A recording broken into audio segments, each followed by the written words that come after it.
이 시간 오늘 우리 공동체에게 주시는 말씀을 좀 나누고자 합니다. 오늘 말씀은요, 사도행전 3장 4절부터 6절까지의 말씀입니다. 사도행전 3장 4절부터 6절까지 한 절씩 번갈아가며 교독하시고요, 우리 함께 6절 읽도록 하겠습니다. 베드로가 요한과 더불어 주목하여 이르되 우리를 보라 하니, 그가 그들에게서 무엇을 얻을까 하여 바라보고 함께 봅니다. 베드로가 이르되 은과 금은 내게 없거니와 내게 있는 이것을 내게 주노니 나사렛 예수 그리스도의 이름으로 일어나 걸으라 하고. 아멘. 오늘 본문을 중심으로 해서 예수를 줄 수 있는 삶으로라는 제목을 정하고 하나님의 말씀을 전하고자 합니다. 우리 지난주 예배를 통해서 부활의 세 가지 능력에 대해서 함께 생각해 보았습니다. 기억나십니까? 우리 인간의 삶을 살아가는 동안 우리를 견딜 수 없게 고통을 주는 세 가지에 대해서 언급하는데 혹시 한번 복습해 볼까요? 첫 번째, 인간이 견디기 힘든 첫 번째가 뭡니까? 네, 허무였습니다. 허무함. 그렇죠. 두 번째는요? 실패였습니다. 나오네요. 세 번째는 죽음이었습니다. 이 세 가지는 인간이 고통을 겪을 때 철저하게 견딜 수 없게 만드는 시련을 주는 세 가지 소스였죠. 하지만 그것을 단번에 해결할 수 있는 능력이 있으니 예수님이십니다. 그것도 그냥 예수가 아니라 어떤 예수? 부활하신 예수님이 우리 삶에 찾아올 때에, 우리 가운데 주인이 되실 때에 그의 허무는 의미가 되고 실패는 좌절 끝이 아니며 죽음은 생명의 소망을 보게 될 줄로 믿습니다. 그런 점에서 이 시간 앞뒤 좌우를 바라보시면서 이렇게 좀 인사를 나눠볼까요? 부활의 능력이 당신의 것입니다. 인사하겠습니다. 부활의 능력이 당신의 것입니다. 아멘. 그렇습니다. 부활의 능력으로 함께 회복을 경험하는 저와 여러분, 우리 공동체 되기를 축복합니다. 아멘. 우리 인생을 살아갈 때에 크고 작은 시련을 경험하곤 합니다. 대부분의 사람들은 그런 시련과 어려움을 싸우고 이겨나가면서 조금씩 성장하고 버티면서 살아냅니다. 그런데요, 그러다가 본인이 정말 감당하기 힘든 분량의 시련이 찾아오면 그대로 주저앉아 버릴 때도 있습니다. 지난 2002년도 8월 달이었죠. 아직 2002년도 한일 월드컵의 열기가 채 식기도 전이었던 그 8월 달에 저 강원도에서 엄청난 재난이 벌어집니다. 바로 태풍 로사가 이 강릉을 중심으로 강원도를 휩쓸고 지나가게 된 것이죠. 그때 하루 1시간에 100ml의 비가 왔어요. 이 보미자매가 안 계신데 알지 모르겠습니다. 그때 하루 동안 내린 비가 870.5mm인데요. 이거는 1년에 강릉에 내릴 비 넘어선 것이고요. 이 기록은 아직도 깨어지지가 않습니다. 당일 하루당 비가 가장 많이 올 때가 바로 그때였죠. 이 관광도시로 자랑하던 강릉이 완전 물바다처럼 돼서 호수가 되어버렸습니다. 전 그때 군부대에서 군복무중이었습니다. 갑자기 군장을 싸라는 연락을 받고 어리둥절하고 있는데 군장을 싸다 보니까 이게 그냥 전투 준비가 아니라 뭔가 큰 일을 하러 가는 그런 느낌이었죠.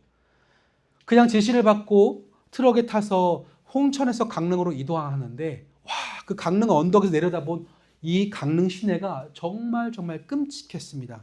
어디서부터 손을 대야 될지 정말 막막한 상황이었거든요. 제가 처음 그렇게 배치를 받은 곳이 강릉시장이었어요. 시장. 한번 물에 잠겼다가 이게 빠지니까요, 보통 무릎 아래쪽으로 뻘이 다 묻어가지고 주택이고 상가고 길가 할 것 없이 뻘이 다 잠겨버렸습니다. 이거를 사람의 힘으로 퍼가지고 나르고 나중에 오물과 토사를 치우고 그냥 하루를 어떻게 보냈는지 모를 만큼 정신없이 제가 한 달을 보냈습니다. 그때 제가 제 눈에 와닿았던 것이 전국 각지에서 모여들었던 위문품이었어요. 그때 여러분 위문품이 얼마나 많이 오는지 아십니까? 별게 다 와요. 당장 먹어야 될 음식, 쌀, 라면, 생필품, 의약품, 의복, 그 중에서 가장 많이 온 물품이 있는데 그게 뭘까요? 딩동댕. 어떻게 수혜 당해보셨어요? 물이 제일 많이 옵니다. 나중에 이 물이 처치곤란해서요, 제가 머물고 있던 그 운동장 주차장에 이렇게 쌓아놨어요. 어떻게 안 돼가지고. 근데 제가 정말 놀랐던 건 그 생필품과 입문품을 바라보면서 그 당시 강릉 시민이 가졌던 그 시선이었죠. 그들은 이 응급 구호품을 받고도 전혀 기뻐하지 않았습니다.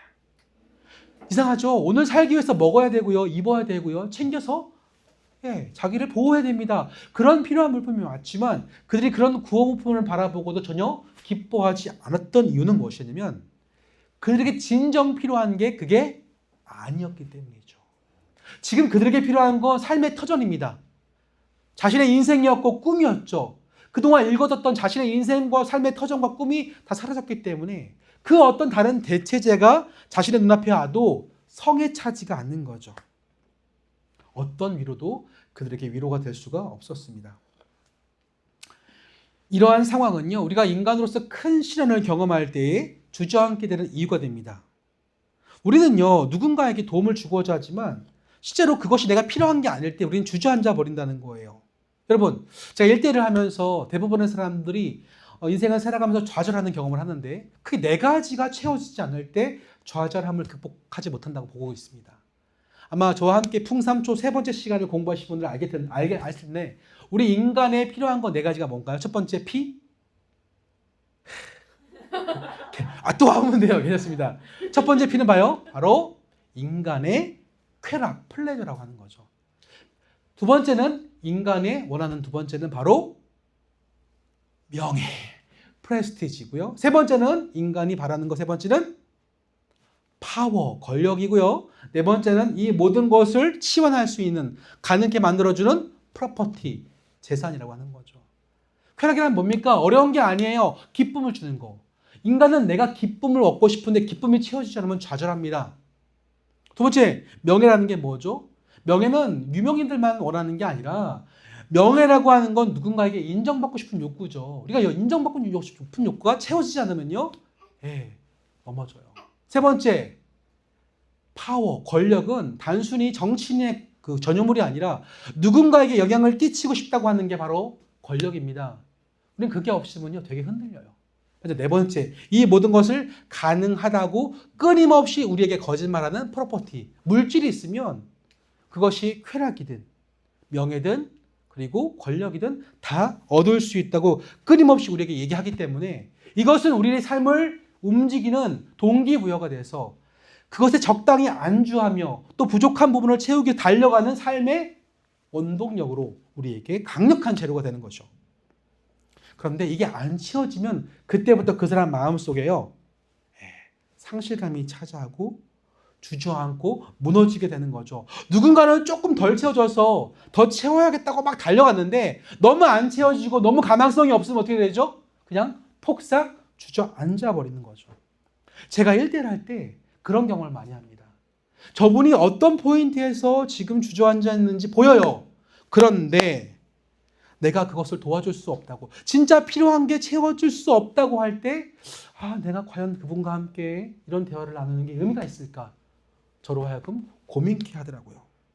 자, 이런 관점을 가지고 이런 시선을 가지고 오늘 본 말씀을 함께 들여다봅시다. 오늘 등장하는 이 한 사람은요, 우리가 함께 얘기했던 이 네 가지가 단 하나도 없는 사람이었어요. 2절을 보시면 이렇게 기록되어 있습니다. 제가 2절 말씀 읽어드릴게요. 나면서 못 걷게 된 이를 사람들이 메고 오니 이는 성전에 들어가는 사람들에게 구걸하기 위하여 날마다 미문에 라는 성전문에 두는 자라. 자, 이 날 때부터 못 걷게 된 자, 이게 무엇을 상징할까요? 여러분, 이 유대 사회 속에는요, 누군가 선천적인 장애를 갖고 태어나면요, 그가 지은 죄이거나 아니면 그의 부모의 죄 때문에 그가 장애를 가졌다라고 생각했습니다. 때문에 사회적 인식 속에 그는요, 이미 죄인이었어요. 사람들에게서 사회적으로 이미 매장된 존재였습니다. 두 번째로 그가요, 사람들에게 외면당하는 사람이었다는 거죠. 두 번째로는요, 신앙적으로 또 외면당합니다. 즉 그가 앉아있는 장소는 성전의 미문이에요. 이 성전의 오른쪽으로 난 미문이라는 곳이 있는데 그게 아름답다의 미문입니다. 얼마나 아름다웠냐면 그 성문은요, 22.5m의 코린티안 브론즈라고 하는 금보다 더 귀한 금속으로 만들어진 문이었기 때문에 더 반짝거리고 더 휘황찬란해서 와, 사람들이 아름답다 미문이라고 불렀어요. 그 문으로 들어가면 그가 성전에 들어갈 수 있습니다. 근데 오늘 이 사람은요, 날 때부터 부정한 자이기 때문에 그 자리에 들어갈 수 있어요, 없어요? 못 들어가요. 모두 그 아름다운 문을 향해서 자신의 구원을 향한 그 문으로 들어가는데, 오늘 이 성전에 주저앉은 이 미문 앞에 있는 이 안진뱅이는 사회적으로 매장당하고 신앙적으로 외면당하는 존재이기 때문에 아름다운 문을 목전에 두고도 들어가지 못했습니다. 결국 이 지체장애인은 한마디로 그 인생을 정의하면 가장 아름다운 곳에 있지만 결코 아름다울 수 없는 인생이었죠. 근데 어느 날 그 미문으로 성전에 들어가던 두 사람이 그를 보게 됩니다. 바로 베드로와 요한이었는데요. 그 상황이 어땠는지 우리 본 말씀 사도행전 3장 1절 같이 읽어볼까요? 시작!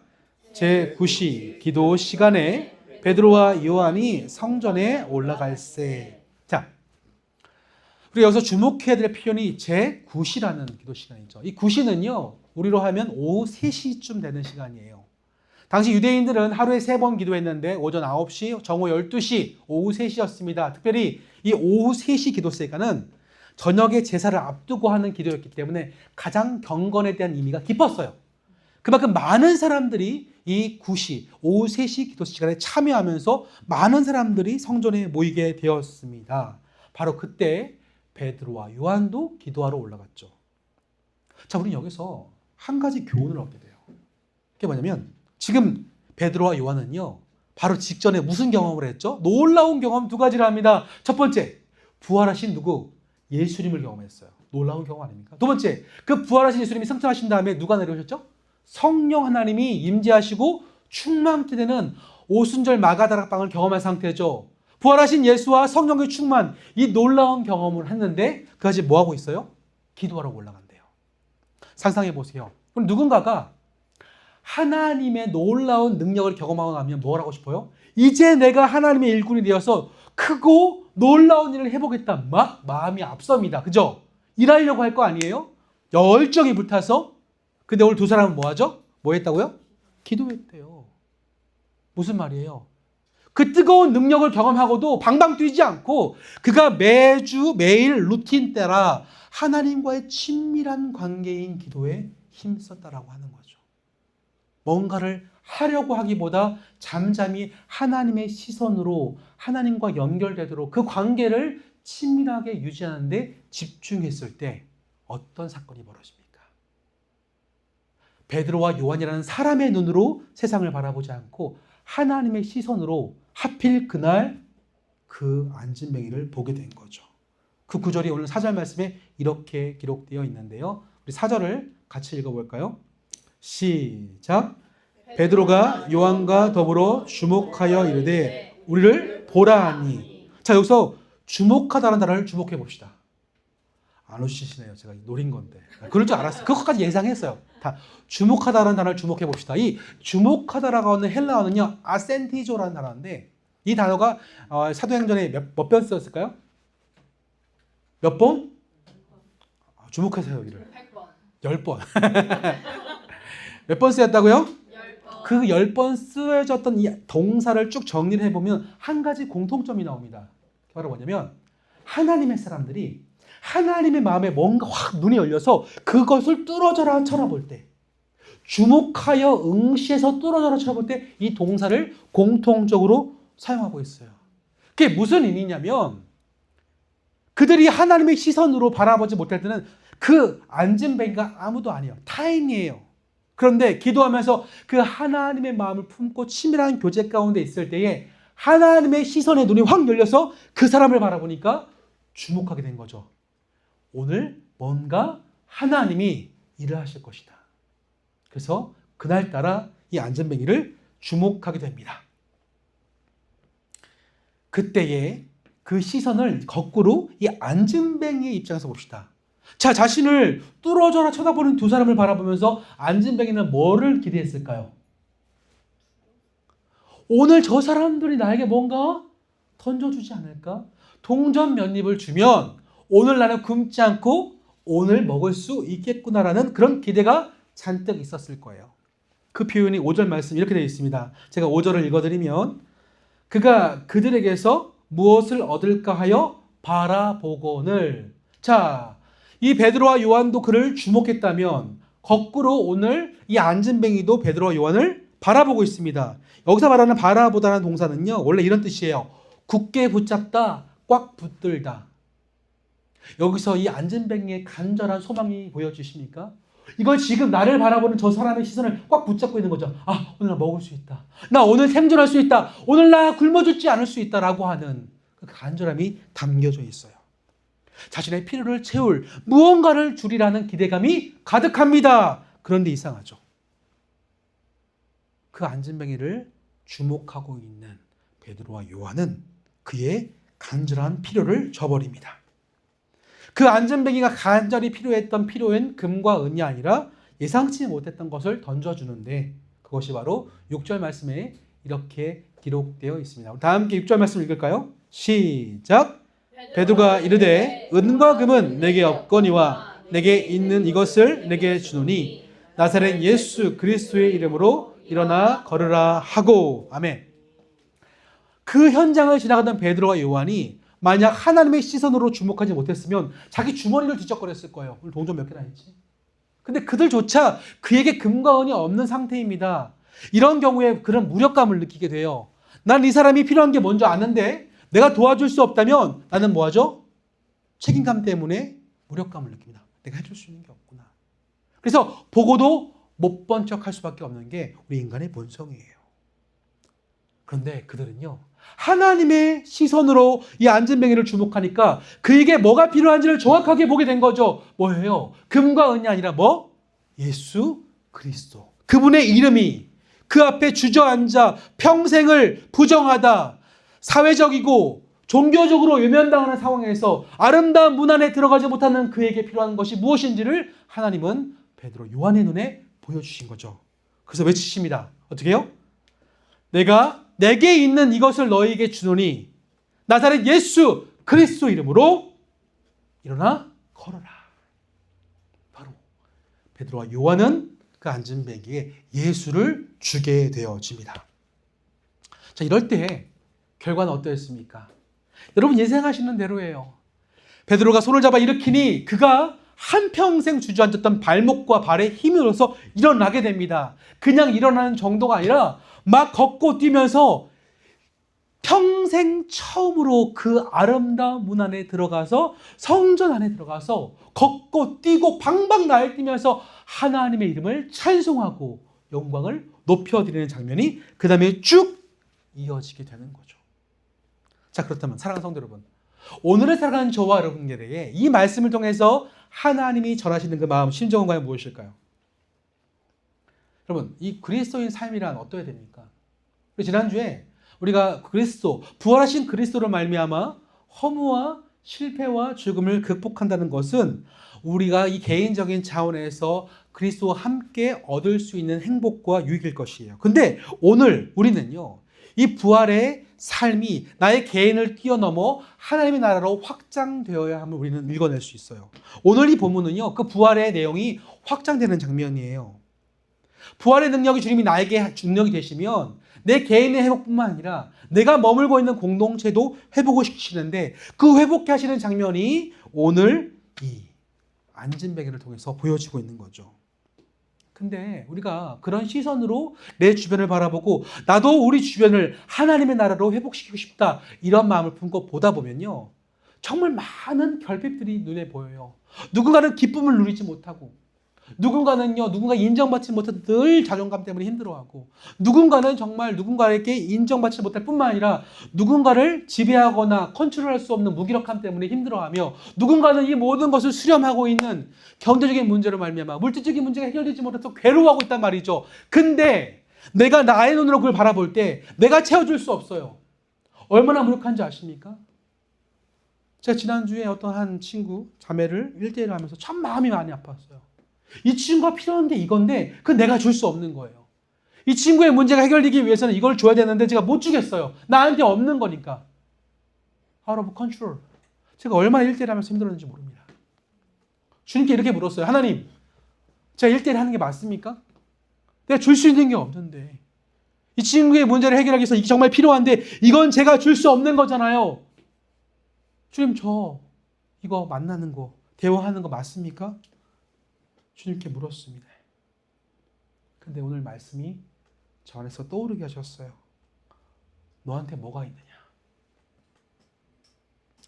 너는 무엇을 줄 수 있느냐? 라고 제게 물으시더라고요.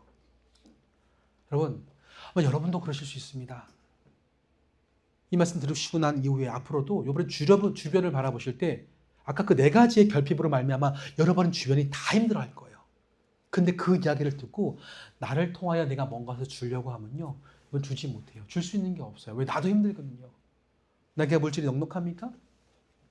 여러분에게 누군가 인정받고 싶은 욕구가 그에게 인정한다고 해서 채워질 수 있겠습니까? 여러분이 그들의 힘이 되어줄 수 있겠습니까? 그들의 기쁨을 회복시켜 줄 수 있겠습니까? 제한적이고 일시적으로 할 수는 있지만 근원적인 4가지의 결핍은 절대로 우리의 능력으로는 그에게 회복시켜 줄 수 없습니다. 그때뿐이지. 그런데 그럼에도 불구하고 우리가 그런 시선을 갖고 주변을 바라볼 수 있는 이유는 바로 오늘 이것 때문입니다.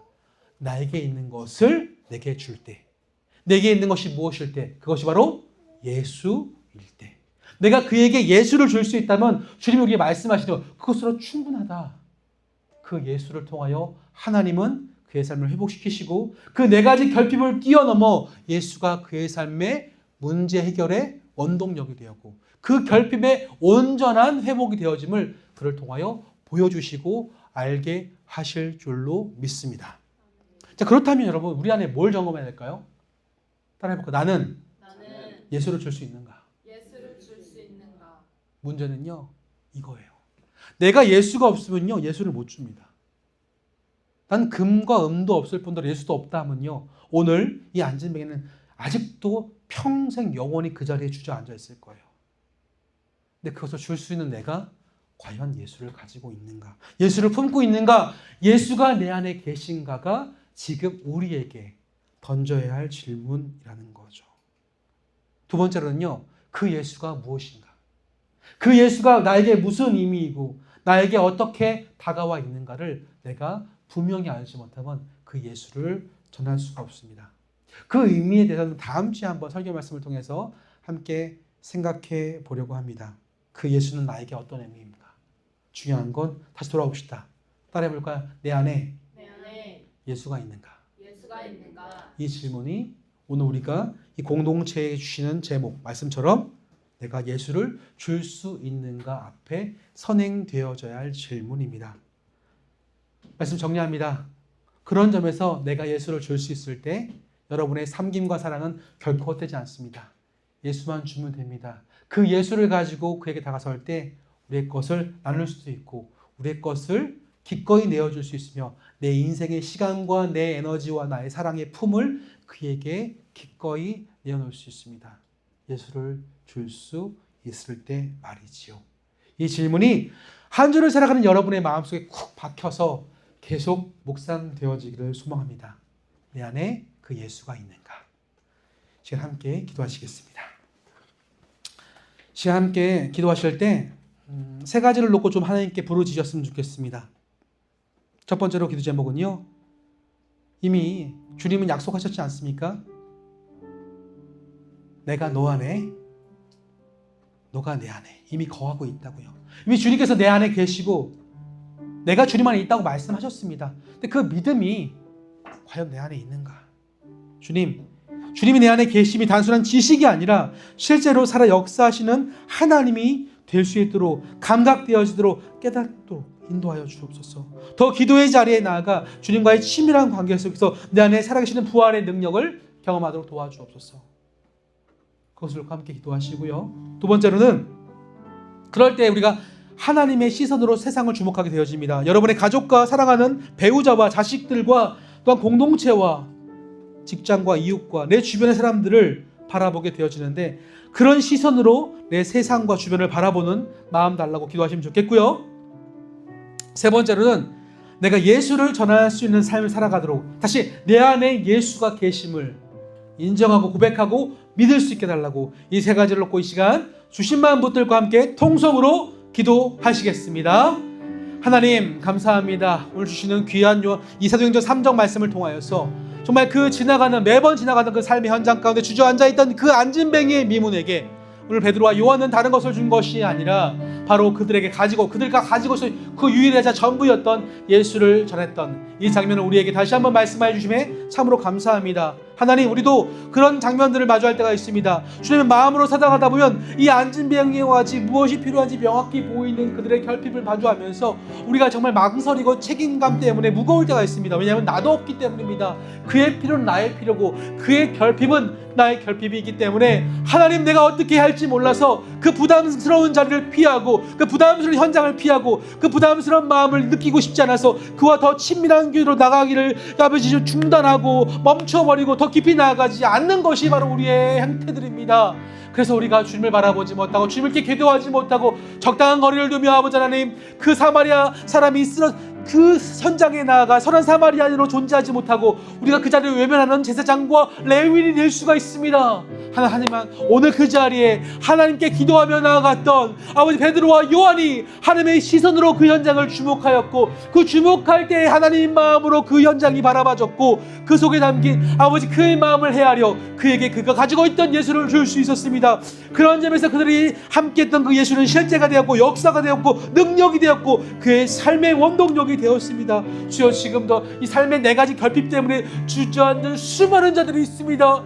그들의 기쁨을 얻지 못하고 아버지 명예가 없어서 권력이 없어서 돈이 없어서 주저앉아 있는 우리들에게 다시 한번 우리가 무엇을 품고 살아가야 될지, 그들이 가지고 있는 문제가 무엇으로 말미암아 온전하게 자유케 되어지고 온전한 회복과 만족과 기쁨과 소망과 자족함과 능력이 되는지를 예수 그리스도 안에서 해결할 수 있도록 도와주시옵소서. 그럴 때 내가 그 품고 있는 그 예수를 하나님 바라보시는 사람들에게, 세상에게 주목하게 전달할 줄로 믿습니다. 그런 시선으로 내 주변을 바라보고 내 배우자를 바라보고 나의 사랑하는 자녀를 바라보고 하나님, 이 세상의 일 사람들과 이웃들과 내 직장의 동료들과 나의 코워커들과 나의 삶의 지경을 펴서 하나님, 이 땅의 모든 세상에 저 지구 반대편의 전쟁 이르기까지 하나님 시선으로 바라볼 수 있도록, 내 기도 제목을 삼을 수 있도록 나의 예수를 전하는 나의 삶의 기도가 되어지도록 인도하여 주시옵소서. 그런 자의 삶이 예수를 전하는 삶입니다. 다른 것 주는 것으로 부담스러워하는 것이라 예수를 전하는 삶으로 우리가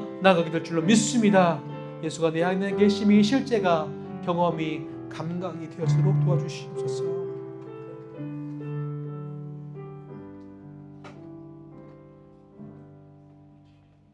주님, 살아가면서 예수가 없어서 자꾸만 나의 것으로 무엇을 하려고 하고 주려고 하는 인간적인 착함과 선함이 우리 가운데 있습니다. 그것은 세상 사람들로 하는 것입니다. 어떤 점에서 볼 때 우리는 가진 것이 없어 더 하지 못하여 초라하게 보일 때도 있습니다. 하나, 우리에게 대한 그 없는, 다른 세상이 가지고 있지 않냐는 그것이 있습니다. 바로 예수 그리스도. 예수님이 내 안에 계시면 예수님만 주면 됩니다. 예수님의 사랑을 담아 내 삶을 나눌 수 있고, 내 삶의 시간을 쪼개어, 에너지를 쪼개어, 나의 사랑을 쪼개어 그에게 쉴만한 언덕이 되어줄 수 있습니다. 오늘 그 현장이 성전 미문이었고 사회적으로, 신앙적으로 외면받던 그가 예수 그리스도를 받고 나서 기쁘게 띨뜨며 하나님께 영광 돌리는 회복의 삶을 살아갔던 것처럼 우리도 마땅히 예수를 줄 수 있도록 인도하여 주옵소서.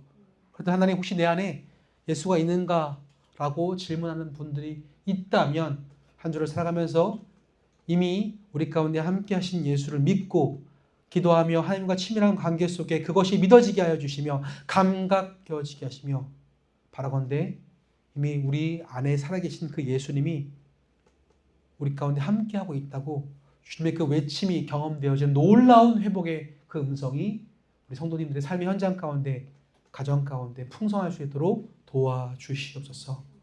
이 모든 간구 지금도 우리 가운데 살아계시는 예수님 이름으로 믿고 기도드립니다.